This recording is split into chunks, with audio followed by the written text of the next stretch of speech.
আমাদের প্রত্যেকের জীবনের প্রত্যেক দিনের গল্প আলাদা হয়, তবে বেশিরভাগ স্কুলে যাওয়া বাচ্চাদের মাদের প্রত্যেক দিনের জীবনের গল্পটা হয়তো রান্নাঘর থেকেই শুরু হয়, কি তাই না? আমার তো সকালটা শুরু হয় রান্নাঘর থেকেই। আর এমনই একটা দিনের গল্প আপনাদের সাথে শেয়ার করেছি, যেখানে থাকছে আজকের লাঞ্চের থালায় সাজানো সমস্ত পদের রেসিপি এবং লাঞ্চ বক্সে যে রেসিপিটা তৈরি করে দিয়েছি তার ডিটেলস রেসিপি।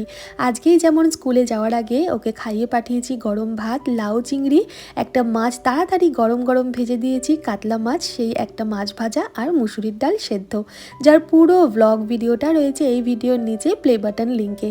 অনেকেই দেখেছেন, যারা ব্লগ ভিডিও দেখতে ভালোবাসেন প্লিজ একবার গিয়ে ভিডিওটা দেখবেন। এর সাথে রয়েছে টিফিনের দুর্দান্ত একটা রেসিপি। এটা হলো একদম ইন্ডিয়ান স্টাইলের খুব সহজ হেলদি টেস্টি পাস্তার রেসিপি। না ময়দা না, এটা আটার পাস্তা। ভীষণই হেলদি একটা টিফিন রেসিপি হতে পারে বাচ্চাদের স্কুলে যাওয়ার জন্য এবং সকালের জলখাবারের জন্য। তো রেসিপিটাও দেখবেন, কেমন লাগলো জানাবেন। মিঠাইকে এই প্রথমবার আমি স্কুল টিফিনে পাস্তা দিলাম, যেটা ঠান্ডা হয়ে গেলেও খেতে বেশ ভালো লাগবে।